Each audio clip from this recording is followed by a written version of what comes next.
Lisa sits out of Kimber's line of sight, but Kimber tries to address them all. It has been a pretty weird week. I'm hoping to get back to work on Monday, or maybe Tuesday. I might even be back in my house by the middle of next week. Her voice falters. It's complicated.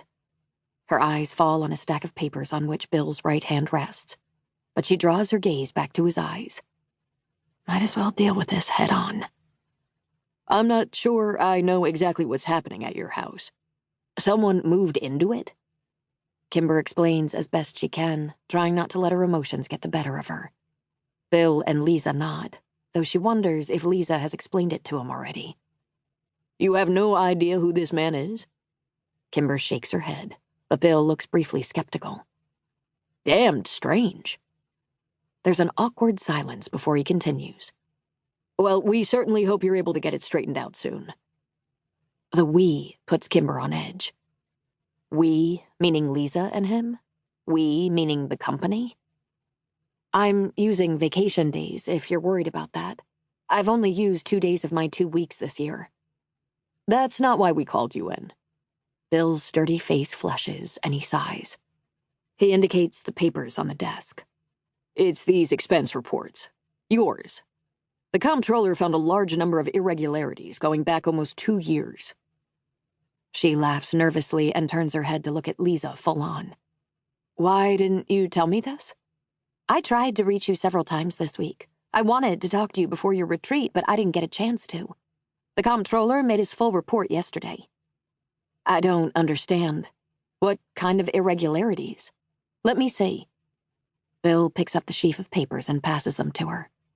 They feel heavy in her hands. As she reads, she feels sweat begin to form along her hairline. The cover page is succinct.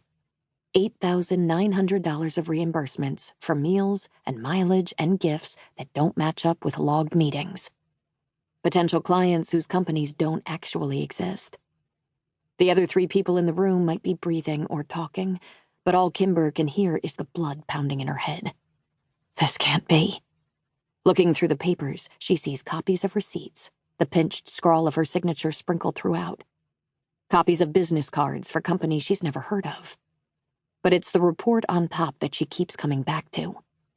$8,900. She lets the papers fall into her lap. How much time has passed? June inspects her yellowed, unpolished nails. Lisa stares at the side of Bill's desk, but Bill is watching Kimber. There's no way. I didn't submit the bogus charges. She shifts in her chair. Sure, there are plenty of real charges in there, but Bill, you were in sales. You know everyone cuts a few corners, a few extra miles here and there, stuff like that. But this is major. She steals her voice. And it's not me. We have all the records. We have your signatures. I have a guy living in my house who has a lease with my signature on it, too. But it's not mine. Signatures can be faked. Kimber is standing now, her hands trembling with anger.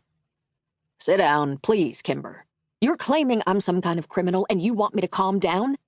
How is that supposed to work? Did you people bring me here to fire me? She points at June, who looks up at her with unexpected animosity in her eyes. I've seen this all before, they say.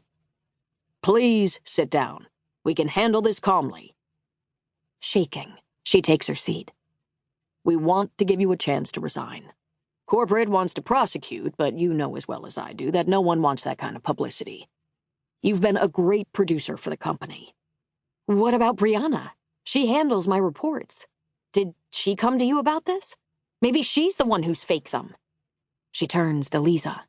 You signed off on every one of them, didn't you? Maybe Brianna didn't even see the bogus ones. I know how much you paid for that Stella McCartney suit, by the way. No way you can afford the clothes you wear on your commissions. They aren't anywhere close to mine. Lisa starts from her chair, and Kimber leans back a fraction. Bill shuts them both down. There's no need to make this difficult. Let's keep it professional. Difficult. Always difficult. I might as well be 15.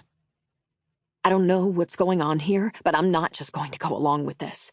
You can talk to my lawyer about it. June sits up straighter, revived by the exchange. Now Lisa speaks. You mean Gabriel?